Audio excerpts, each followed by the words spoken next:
Hey guys, tonight we travel back to a time when hygiene was, let's say, experimental. Imagine waking up in a Roman house made of stone and in dry heat when the sound of the market begins to echo outside. Birds chirp on the red-tiled roofs and the smell of stale bread mingles with something less pleasant, perhaps a hint of dried fish or accumulated sweat. You stretch, yawn, and then remember. Time to brush your teeth. But don't worry. There's no electric toothbrush, no toothpaste with mint, and no running water. Instead, you take a small clay pot, dip your fingers in a whitish powder made of fine sand, bone ash, and who knows what else, and rub it on your teeth with short, determined movements.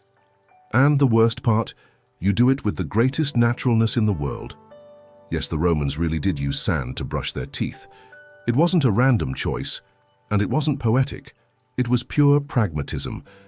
Sand, with its rough, abrasive texture, was used to scrape away accumulated debris from teeth, basically the ancient equivalent of a dental file. So, before you get comfortable, take a moment to like the video and subscribe, but only if you genuinely enjoy what I do here. And hey, I'm curious. Drop a comment telling me where you're listening from and what time it is there. Now dim the lights, maybe turn on a fan for that soft background hum, and let's ease into tonight's journey together. You walk down a Roman alley, sandals squeaking under your feet as the dust rises lightly. The sun is already beating down on the marble walls, and everything seems golden, almost ethereal. Around you, men carry amphorae, women trade fruit, and they all have something in common.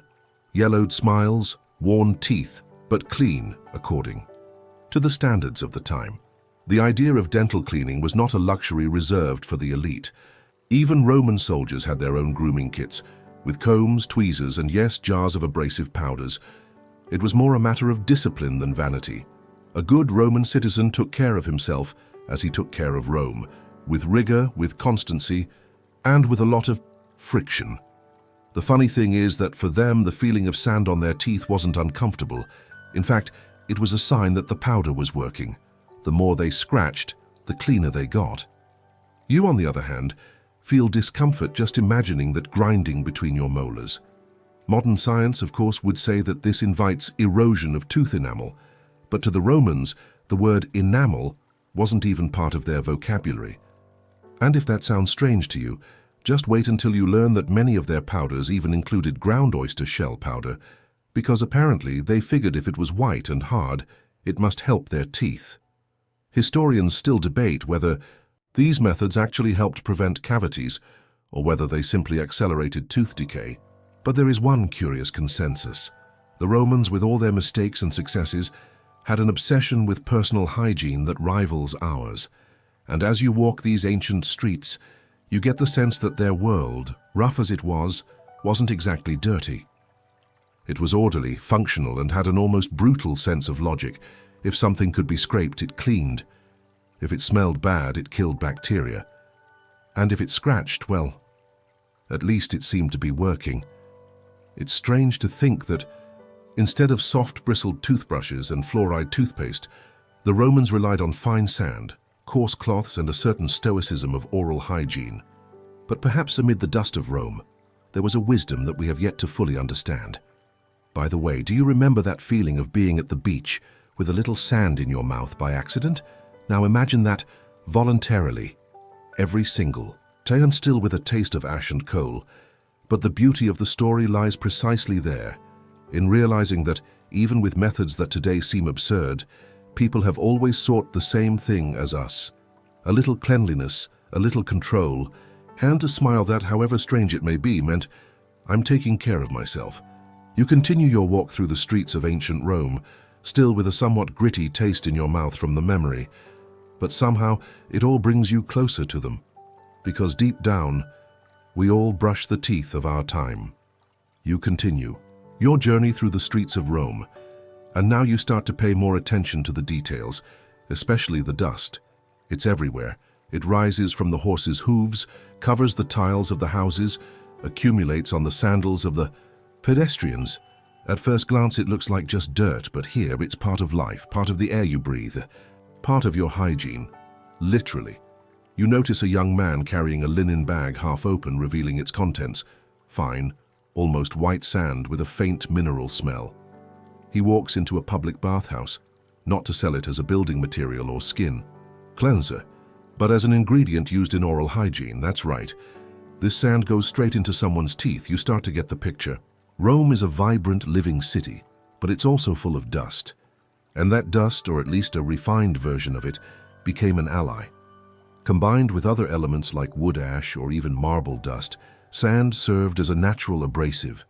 It was easy to obtain, cheap and surprisingly effective at removing debris from the mouth.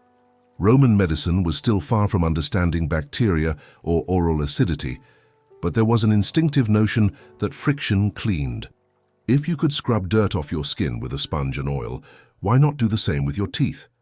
And sand was not the only material available.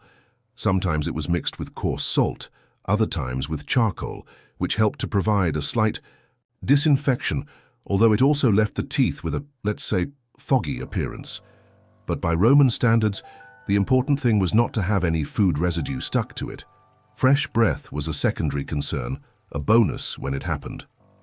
You now enter a simple house, where a lady sits beside a small household altar. With a piece of cloth wrapped around her finger, she dips the cloth into a small clay pot filled with sandy powder. She makes circular movements on her teeth, silently.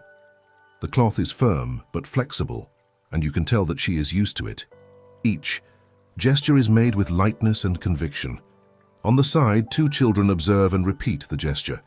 Using sand to brush teeth is not an extravagance.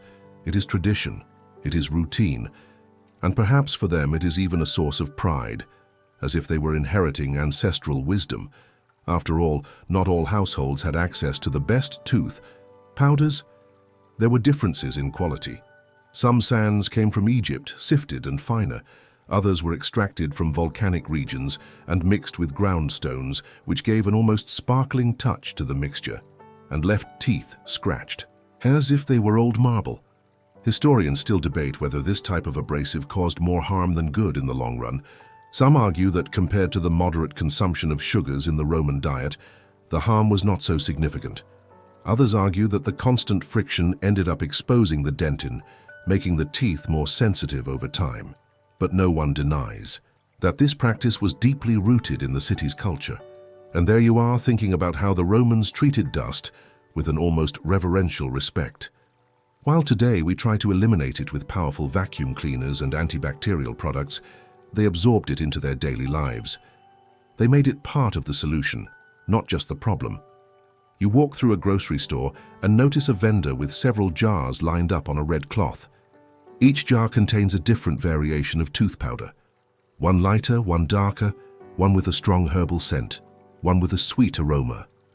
There are options for different budgets and different levels of faith in the ingredients. You hear him shout, "For teeth that shine like Venus's, Egyptian sand, the best of all." You think, is this really true, or is it just Roman marketing? But doubt is fun, and the salesman smiles at you with teeth that are at least well shaved. As you leave the market, a gust of wind kicks up a cloud of dust. You close your eyes out of reflex, and when you open them again, you realize that the sand is everywhere. It's between the stones in the streets, in the potted plants, on the legionnaires' clothes, and of course in almost everyone's teeth. And to think that for them this was synonymous with cleanliness, with care, with keeping the body strong and healthy, as if brushing your teeth with sand was also an act of citizenship, as important as marching with discipline or honoring the gods at the nearest temple. It's strange but comforting to realize that even the Romans, with their reputation as ruthless conquerors, had their mundane routines, and in the middle of them there was sand, playing its discreet but essential role. You continue walking slowly, your steps firm, your eyes attentive to the details, and you feel like you're starting to get used to this absurd idea. Maybe sand in your teeth isn't so bad after all, at least for now. You pass through a narrower alley, where the sound of the crowds is muffled by the stone walls and shadows. Here the atmosphere changes. It is cooler, quieter. A faint smell of coal and spices hangs in the air. And it is in this most discreet corner of the city that you come across something curious, an old body products shop But what catches your eye is not the perfumes or hair oils. It is the shelf full of small terracotta pots labeled with inscriptions, like tooth powder. You walk over and start reading the ingredients. Some sound familiar: wood ash, salt, dried herbs. Others, not so much: powdered deer antler, crushed shell fragments, and even dried bird gizzards. There's even one that promises gleaming teeth and the breath of flowers, made with myrrh, sour wine, and charcoal. You think, who was the first person to put charcoal on their teeth and think it was a good idea? But that wasn't uncommon. For the Romans, many ingredients had symbolic value in addition to practical value. Myrrh, for example, was known for its strong aroma and antibacterial properties, and if it worked in religious rituals, why not in the mouth? But there is one detail that almost goes unnoticed. A small parchment hanging next to the jars bears what looks like a recipe, a standard formula recommended by a Roman physician of the time, possibly a follower of Galen. It reads, mix 1 part of bovine bone ash, 2 parts of sifted volcanic sand, half a part of sea salt and a pinch of myrrh. Apply with a linen cloth twice a day. Avoid spitting over the entrance to the house of the gods. You laugh, not just at the spiritual advice at the end, but at the almost scientific clarity of the recipe. Somehow there is order in that gritty chaos. As you look at more jars, you realize that many of the ingredients had dual functions. Ash, for example, was abrasive but also purifying, spiritually and physically. The sour wine helped kill bacteria, even if it left a questionable taste. And the salt? Well, it did what salt always did. It burned, it cleansed, and it kept the weak away. Historians still debate whether these ingredients had any real effect beyond abrasion. There are reports that bone powder could provide minerals such as calcium, but it could also cause micro-cuts in the gums. And charcoal, despite having a momentary whitening effect, probably contributed to tooth erosion over time. You leave the store, and with the image of the formulas still fresh in your mind, you start to pay more attention to the people around you. A centurion walks toward you, and as he passes you, you notice a slight gleam in his teeth. He is chewing something, perhaps a mixture of herbs with salt and coral powder, another popular trick among the military. Yes, even soldiers use these mixtures. It was part of the preparation ritual, of presentation. After all, being clean and well-groomed was not just a matter of vanity. It was a demonstration of discipline and honor, fundamental Roman virtues. Soon after, you find an elderly woman sitting in front of a temple, slowly stirring a small cloth bag. Inside it is a dark powder, which she spreads on her tongue with her index finger. There is no brush. Just an ancient gesture repeated patiently. She murmurs a prayer as she does this, perhaps for protection, perhaps out of habit, and once again you realize that the act of brushing your teeth in ancient Rome went beyond hygiene. It was a small ritual, part of the balance between the body and the world.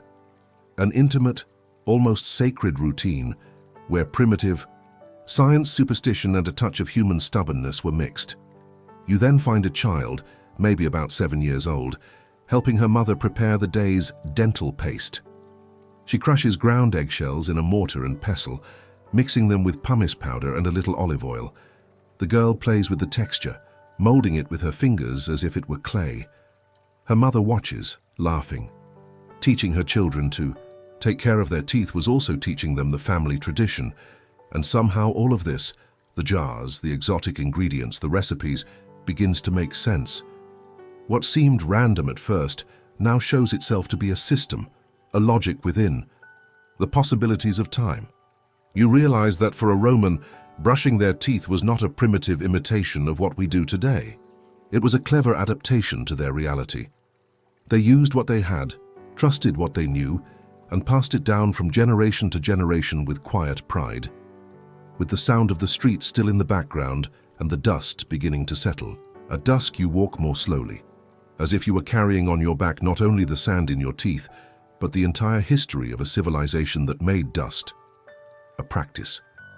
And who knows, maybe 1,000 years from now, someone will look at our electric toothbrushes and our floral mouthwashes and say, did they really think that was good? You continue your walk through the alleys of Rome, your eyes already accustomed to the grand architecture and the small details of everyday life. But now, something different catches your attention.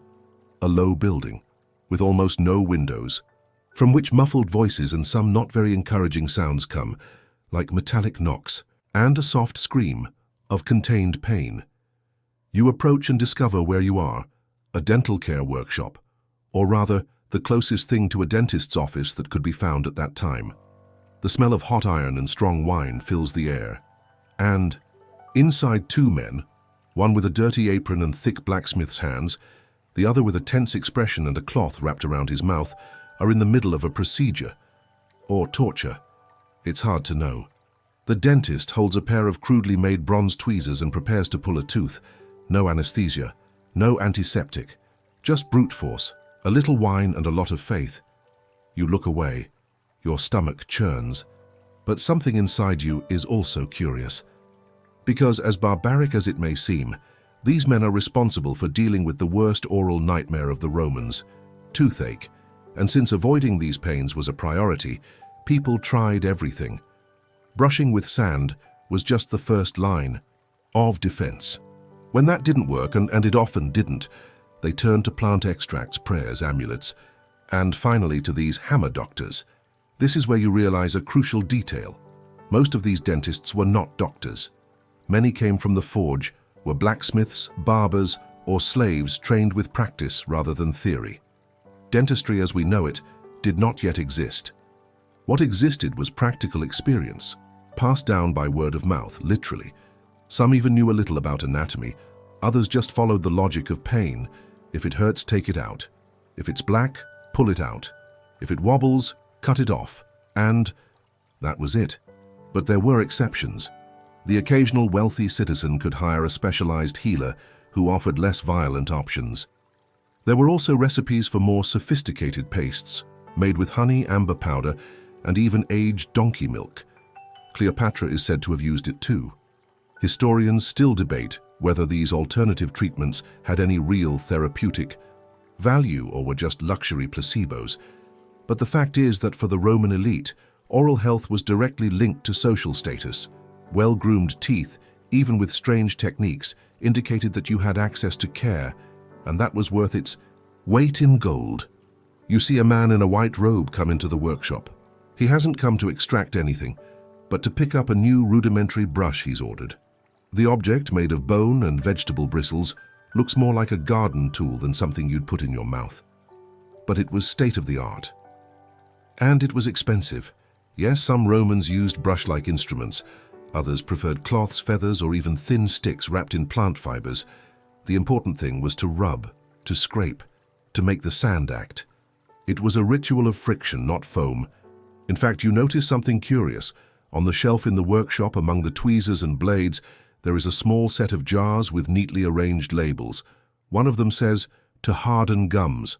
Another, "To whiten teeth with the heat of embers." And a third, more intriguing one, "Against smile worms." You feel a shiver. Worms. Yes. Some Romans believed that toothaches came from tiny, invisible worms that lived in the teeth and fed on the soul. An ancestral belief, inherited from older cultures. To expel them, they used heat, wine, or even burning resin applied directly to the decayed tooth. You wonder if all this suffering could have been avoided with, well, something less abrasive than sand. But then you remember that for them, brushing their teeth with sand was precisely a way of avoiding being here, in this workshop. And therein lies the paradox. The brutality of the treatment reinforced the importance of prevention. The more aggressive the extraction, the more sense it made to scrub the teeth fervently twice a day. It was better to chew on a rock than to end up with a pair of bronze pliers in the middle of your mouth. The blacksmith dentist, now calmer, offers some wine to the patient who has just been freed from a doomed tooth. The man spits out blood and sand, perhaps from the poor brushing that brought him there. You watch silently and wonder how many of these souls would brush more diligently after a session like that.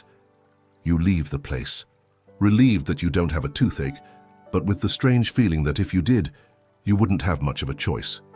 And as he walks out the narrow door with the echo of the distant scream still in his ear, he thinks about how the sand, so common and harmless at first glance, was the only real shield against a fate, much more cutting.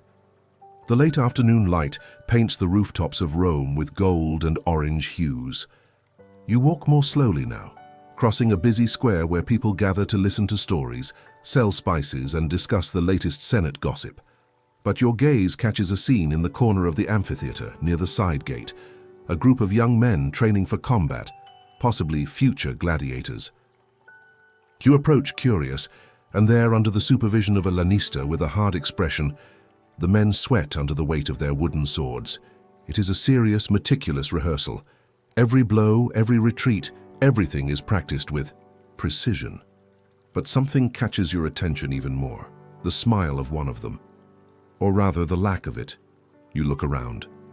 Most of the men have worn teeth. Some are broken, some are discolored. But among them, one in particular stands out. A young man with striking features, tanned skin, and well-defined muscles. He smiles often, not out of arrogance, but out of confidence. And when he smiles, you notice, his teeth are surprisingly white. Intrigued, you approach and begin to listen to the conversation between him and another gladiator. The young man, apparently a promising fighter, reveals his secret as if it were the most banal thing in the world. Olive ash and sand from the beach at Ostia scrub well with a little vinegar. It stings, but it cleans. You almost laugh. Of course.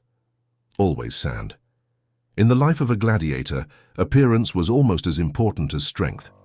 Combat wasn't just fighting, it was a spectacle, and a gladiator who attracted the attention of the crowd was worth more to the arena owners. He could be sold for high prices, get better weapons, more fame, and even escape death if he won the public's favor. And clean teeth, curiously enough, were part of this presentation. A gladiator with a strong smile gave the impression of health, of invincibility. And in a world where appearance and survival went hand in hand, that was everything. You may recall that Julius Caesar himself was concerned about his soldiers' teeth. There are records of him encouraging personal hygiene among his troops, including simple oral care, such as rinsing their mouths with vinegar and brushing their teeth with ashes. It wasn't just vanity, it was strategy. Historians still debate whether this aesthetic appreciation came from Etruscan or Greek traditions, or whether it was something that was formed organically in Rome, where the ideal of a strong and clean man was mixed with the image of a civilized warrior. But the fact is that among gladiators, taking care of one's teeth was almost an investment. You look at the smiling young man again. He seems to know this.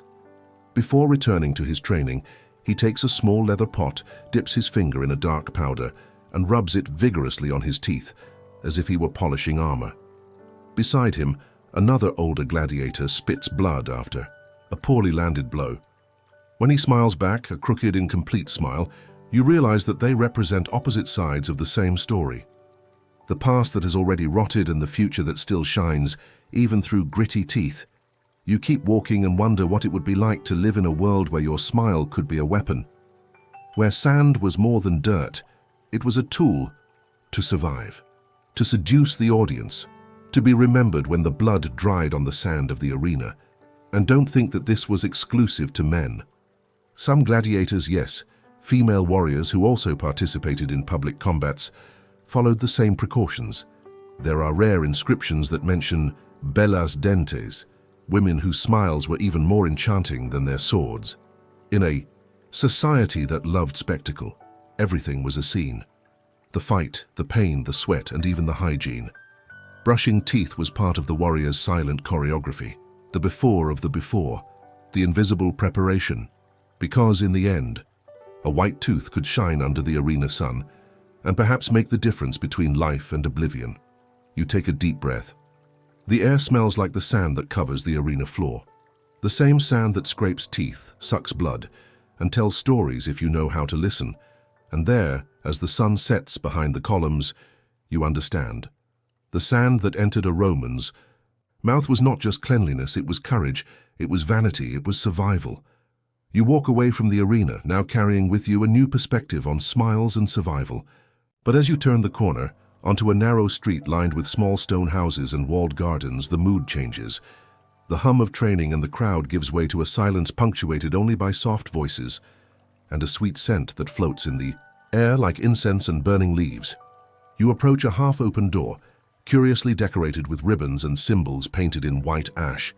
Inside you see women in a circle, sitting on cushions, some braiding each other's hair, others mixing ingredients in clay bowls. The scene has a ceremonial air, and you soon realize they are not there just to chat. They are preparing their beauty rituals, including, of course, their dental care.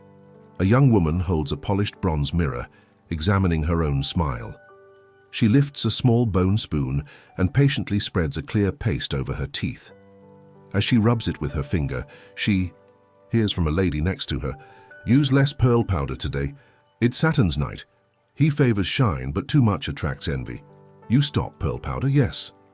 For some Roman women, especially the aristocracy, ordinary sand was not enough.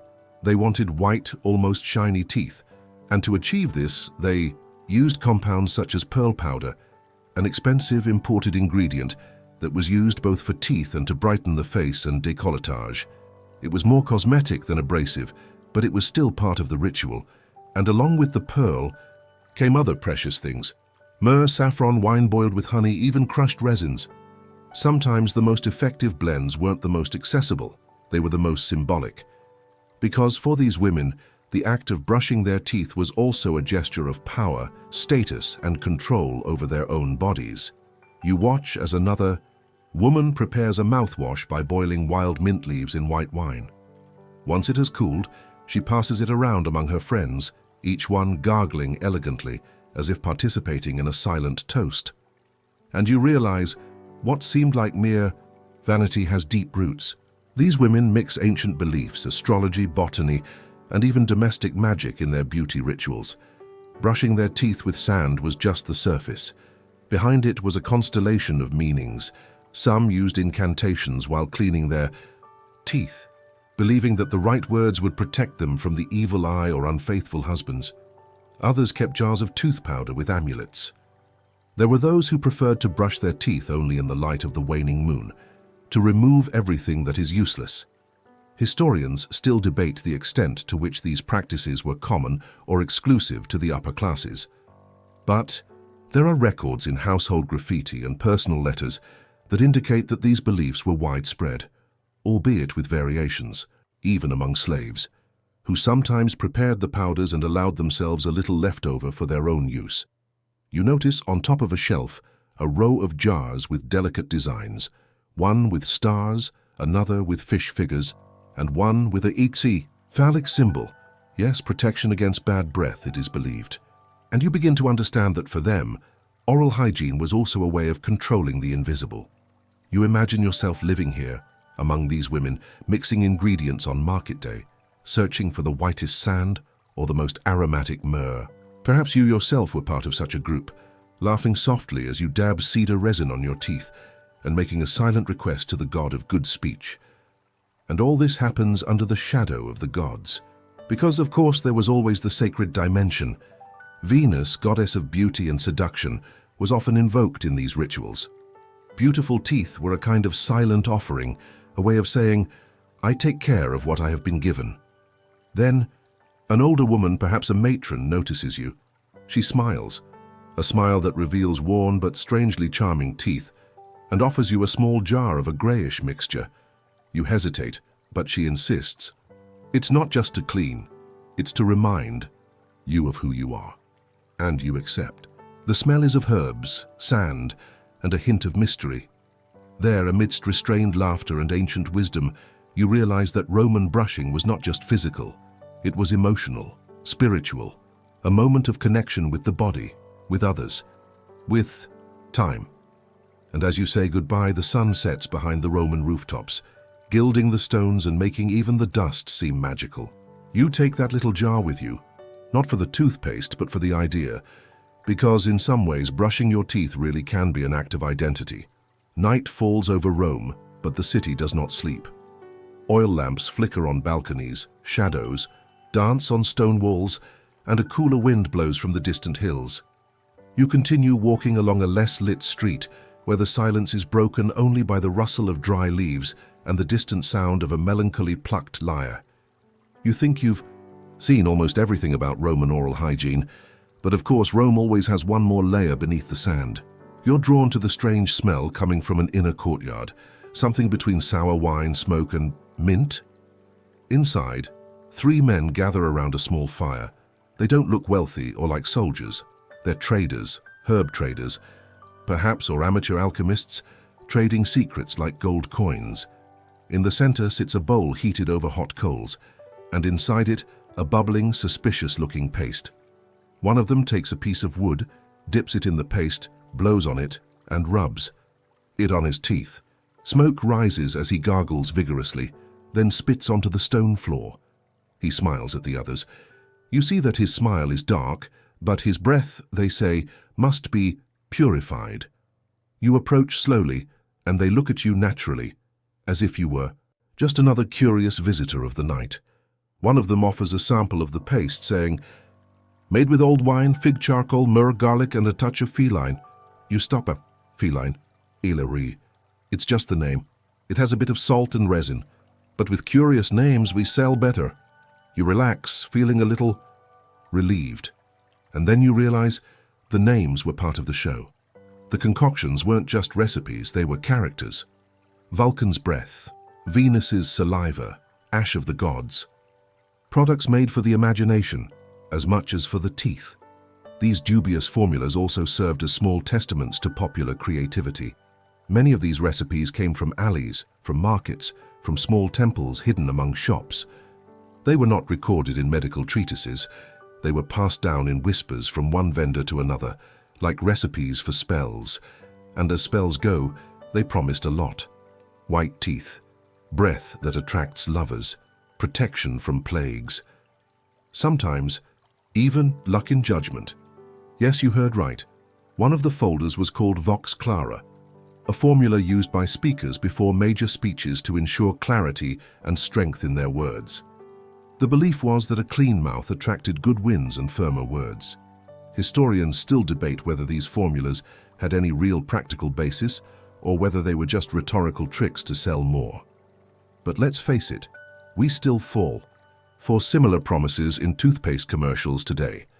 You watch as the men next to you discuss the difference between using white or red wine in their formulas. One favors white because it cleanses more nobly. Another prefers red because it drives away evil spirits and goes better with charcoal. No one mentions fluoride, of course, but they all talk about energy, heat, flavor, effect, and that's when you realize something curious. The taste was almost irrelevant. None of those pastes were made to please the palate. They burned, they left residue, they tied the tongue, but that was a sign of effectiveness. If it hurt, it must be working. You remember that scene in the temple with the women gargling with wine, and now you see the men spitting out black smoke after brushing their teeth. Two extremes of the same practice. Body care as a ritual of sensation, not comfort. You accept a sample, not to use but to smell. The aroma is aggressive, but there is something intriguing there, a hint of sweetness lost amid the vinegar and ash. Maybe it is the myrrh. Or maybe it is just your imagination wanting to find poetry in the smoke. As you say goodbye to the group, they offer you one last piece of advice. If you're going to use it in the morning, mix it with urine, your own. It improves the result. You smile, half horrified, half fascinated. And they're not kidding. Urine was indeed used in some mouthwashes at the time, mainly because of its ammonia content, which, oddly enough, has whitening properties. Even today, there are people studying the impact of urine on cleaning fabrics, but on teeth, you pass. Historians differ widely on how widespread this practice was. Some say it was marginal, others suggest it was more common than one would like to admit, especially among the poorer classes. What is certain is that the Romans had an impressive capacity to experiment with everything. And as you walk away from that mystical bonfire, the sky of Rome sparkles with almost golden stars. The city breathes a deeper silence now. And you carry with you not only the smell of that strange paste, but also the memory of a time when you would do anything to keep a smile on your face, even if it was something that today no one would dare to spit on. The sky over Rome is clear, with a few clouds slowly breaking through the star-studded darkness. You feel the coolness of dawn touch your skin as you walk down a wider street, lined with elegant houses and quiet gardens. The torches are slowly dying out on the facades, but in one of them, a domus with imposing columns, there is light. It is not strong nor noisy. It is soft, as if caring for something precious. You look discreetly through the cracks of a half-open gate and see a fair-skinned woman, her hair pinned with gold pins, sitting in front of a silver mirror. She is alone, in a room decorated with linen cushions and ceramic jars. In front of her, a low table is piled high with jars, pots and bowls. It is her nightly moment, and it feels sacred. You watch her with respect. She takes a small bottle labeled with delicate symbols, Greek letters perhaps, or personal marks, and with a fine brush applies a nearly translucent mixture of pearl, powder and plant resin to her teeth. The gesture is slow, almost ceremonial, as if each tooth were receiving individual care, a particular blessing. There you will understand an even more refined aspect of Roman dental care, aesthetics. For elite women, a smile was not just about hygiene, nor was it superstition. It was an extension of beauty, a social weapon, a reflection of one's own worth. And it wasn't just about whiteness. It was about uniformity, harmony, and brightness. A brightness that said, I have time, I have resources, and I know how to take care of myself. In a world where appearance spoke before words, teeth were like fixed jewels on the face. You approach the gate slowly and hear a voice, hers, reciting something softly in an almost musical tone. Maybe a poem, maybe a spell. It's common. Many Roman women believed that uttering soft words while taking care of their mouths helped to fix the effects and attract good energy for the next day. She stops, looks up at the mirror and smiles. It's a restrained, subtle smile. There's no exaggerated vanity, just the quiet pride of someone who's completed a personal ritual. Beside her sits a small glass vial of an amber liquid. You recognize the smell. Honey with macerated herbs, perhaps an aromatic mouthwash.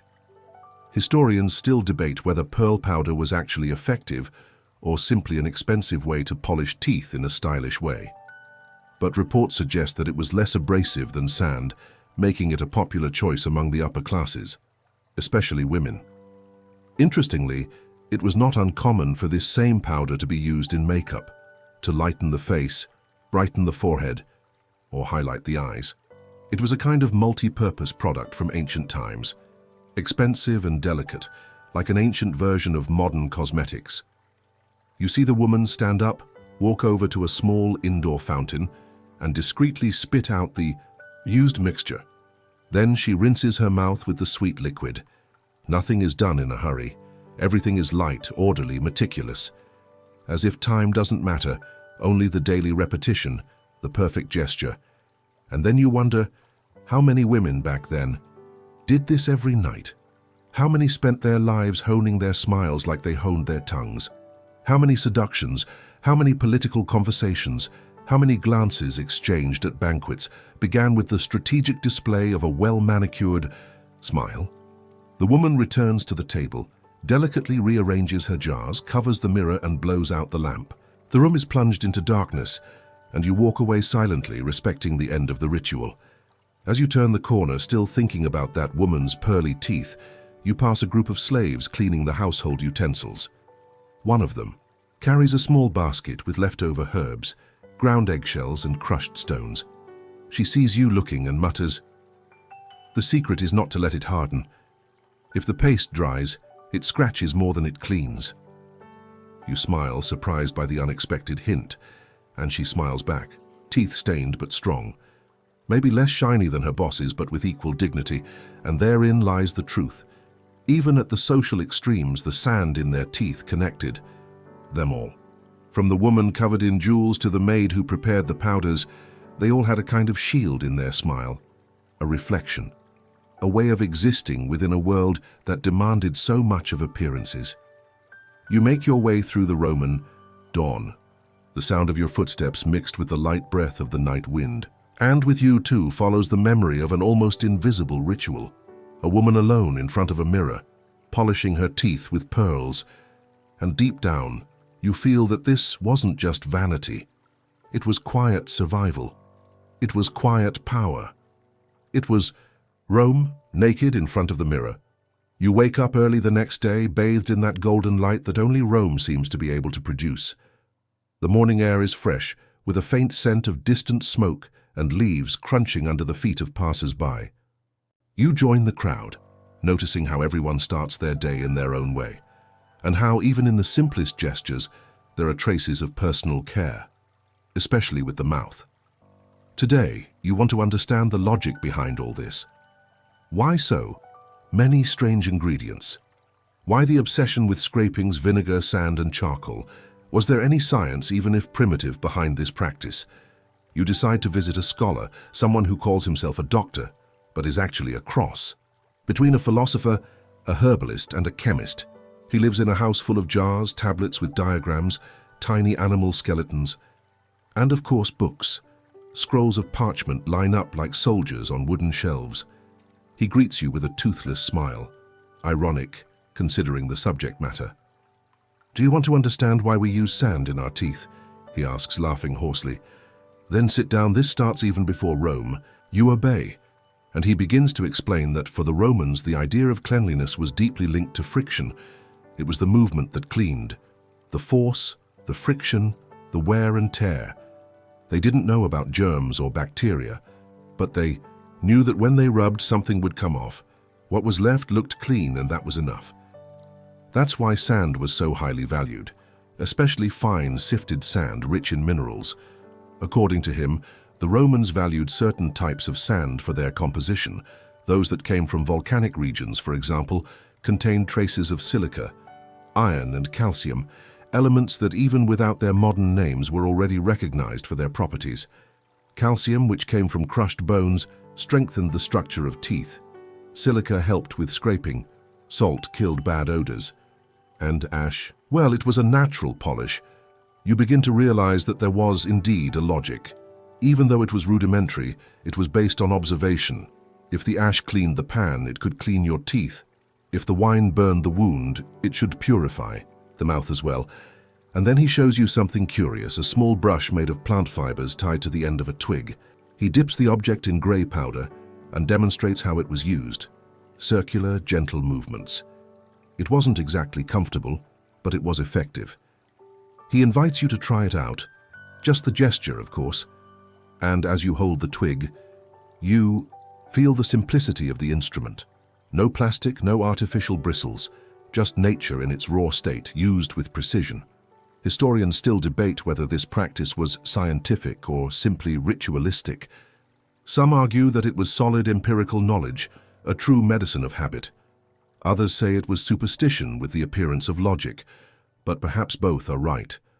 In Rome, science and belief walked side by side, like brothers who fought but never parted. The old doctor also shows you different types of ash: olive wood, fig tree branches, and calcined bones. Each one with a specific texture and smell, some rougher, others finer, almost silky. He explains that wealthier families preferred light ash, mixed with ground-dried herbs, because of its softness and aroma. And of course, wine. Wine vinegar was a staple in many recipes. Its acidity helped dissolve residue, and its flavor, although harsh, left the mouth feeling fresh for those with a strong stomach. The doctor then walks over to a shelf and pulls out an aged parchment. On it is a hand-drawn table, types of sand, properties, suggested uses. You smile, it's like a toothpaste data sheet from the 1st century, and there in faded letters you can read, "Fine-grain sand brightens, coarse-grain sand smooths. Mixed with salt it refreshes, mixed with wine it cleans deeply, mixed with urine, only for the brave," you laugh. He does too. And then he ends the explanation with a simple, almost poetic phrase. "The mouth is the first frontier. It is where the world enters. Whoever protects it, protects everything else." You leave the house carrying this phrase like a lucky charm. The sun has already risen high and the streets are hotter now, but somehow what you learned makes everything cooler, lighter, because now sand in the teeth no longer seems like just an ancient oddity. It is part of a deep logic, of a survival system, of a nameless science made of observation, trial, and persistence.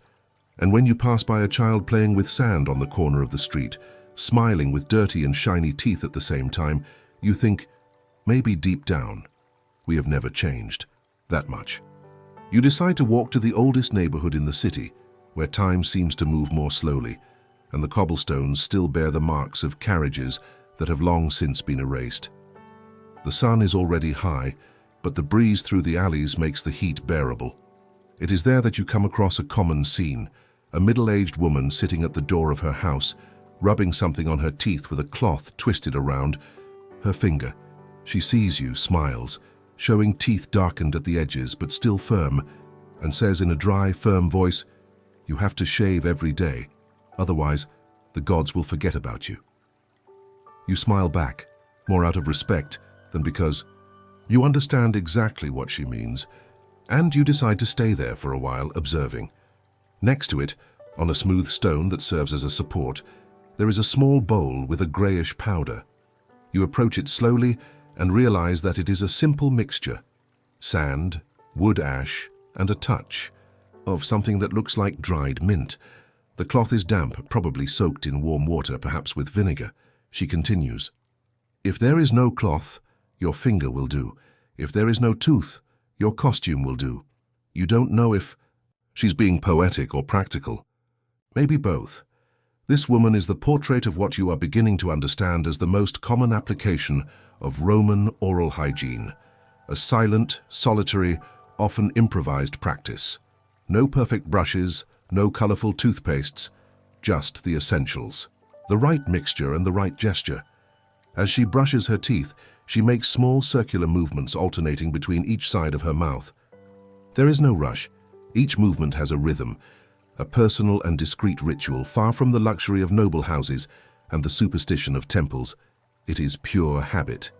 You look closely and begin to notice changes. The cloth she uses seems to be made of thick yet malleable linen. The tip, soaked, has already lost its original color. The container where she keeps the sand has a wooden lid with small holes, perhaps to keep the powder dry and prevent humidity. And then you realize it wasn't just the sand, it was also the instrument. Many Romans did not use toothbrushes as such. They used cloth, vegetable sponges, or even woven fibers. Some stuck small twigs of fibrous plants between their teeth as a way to clean between their teeth. There were even primitive versions of toothpicks, thin, pointed toothpicks made of bone or scented wood. You remember something you heard earlier, that even feathers were used. Bird feathers, folded, passed carefully between the teeth. The goal was always the same: to reach what cloth or powder could not reach. Historians still debate whether these tools were truly effective or whether they ended up doing more harm than good. Some reports suggest that excessive abrasiveness, especially without proper brushes, ended up compromising tooth enamel. Others argue that given the low sugar intake in the Roman diet, the risk of cavities was lower, and the damage came more from the force than from the content. In any case, her persistence was commendable. You watch as the woman finishes brushing her teeth, rinses her mouth with a sip of water from a clay jug and spits it out in a corner of the street. Then she carefully stores everything inside a leather bag tied with a string. "My mother used to do the same, and her mother did too," she comments, more to herself than to you. There is a silent legacy in this simple gesture. The kind of knowledge that is not found in books, but in your fingers. That you learn not from philosophers, but from your grandmother. And you feel that you are witnessing something more important than it seems. You thank her with a nod, and she returns it with one. Soon she stands up, shakes the dust off her clothes, and heads off with her basket towards the market. And you stand there for a moment, digesting the scene. The sand was just part of the process. What really made the difference was the application, the touch, the habit, the care. And you start to notice it everywhere. A young man with an olive branch between his teeth, chewing absent-mindedly as he walks. An old man sitting under the shade of a fig tree, rubbing something on his molars with the corner of a cloth.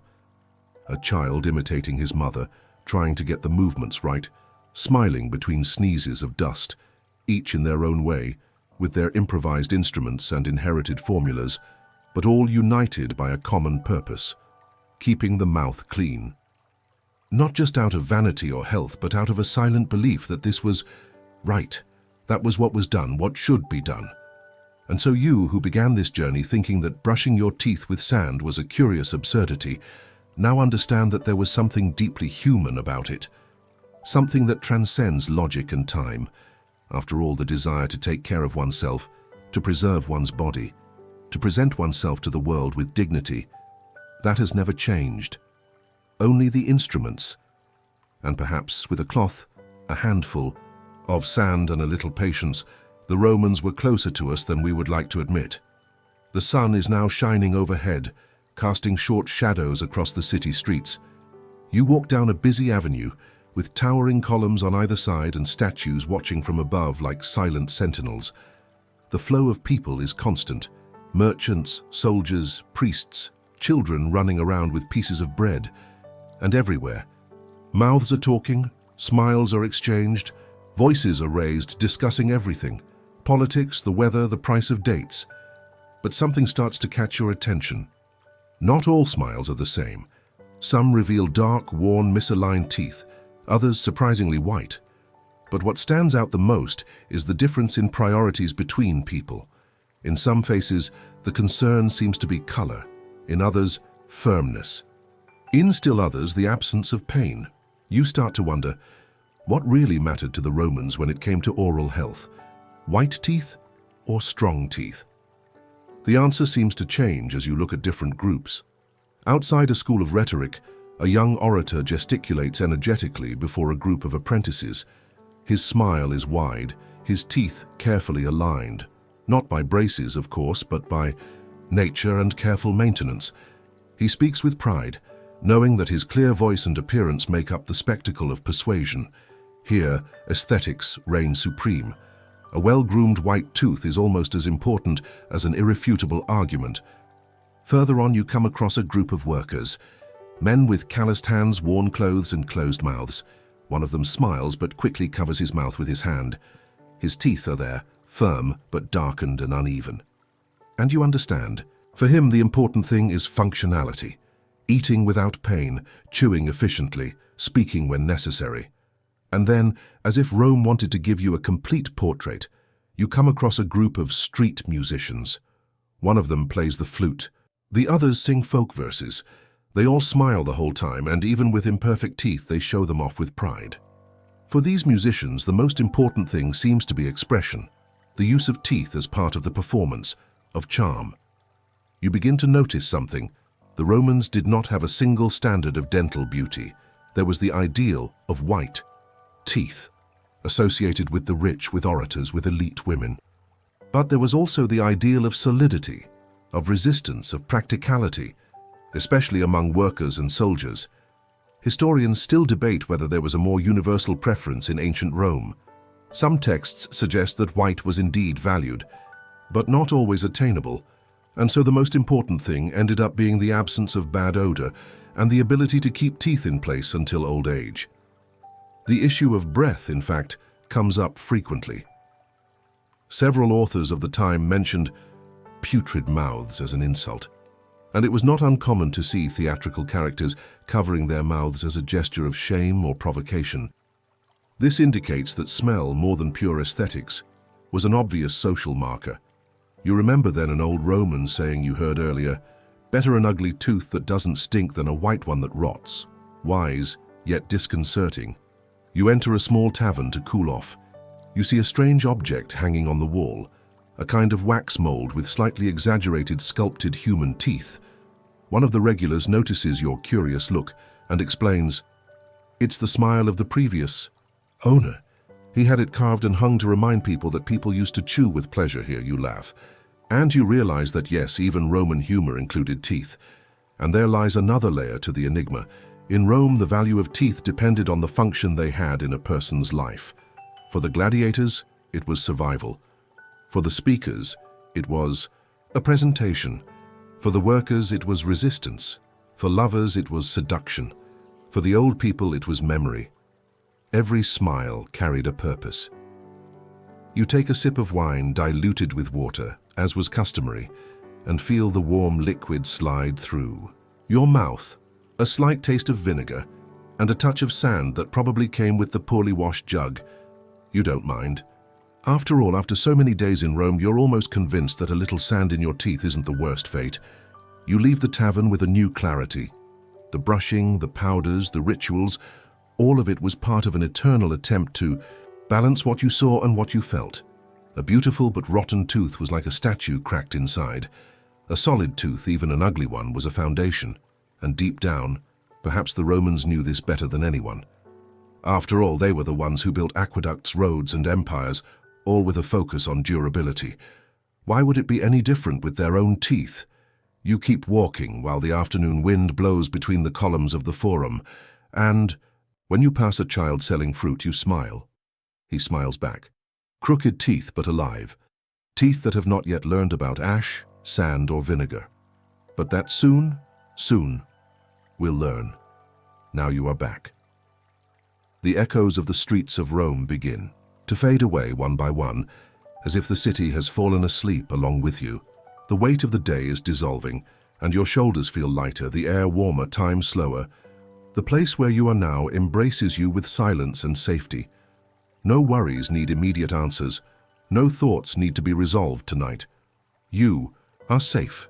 Let your breathing find a gentle rhythm. Feel the air coming in, filling you, and slowly going out, like a warm wave from the past, touching and receding, like sand slipping through your fingers. The Roman world calms down behind your eyes. The markets fall silent, the bonfires go out, the footsteps fade away. The smiles are still there, but now they float, free from the earth, made of memory and mist. You don't have to remember everything. Just feel. If you like, imagine yourself walking down a stone street in silence, with the moonlight on the rooftops and the faint sound of water flowing somewhere in the distance. Every step is light, every shadow is quiet. Nothing chases you. Nothing demands you, just rest. Your body sinks a little deeper into the surface where you are lying, as if the earth itself is gently pulling you in.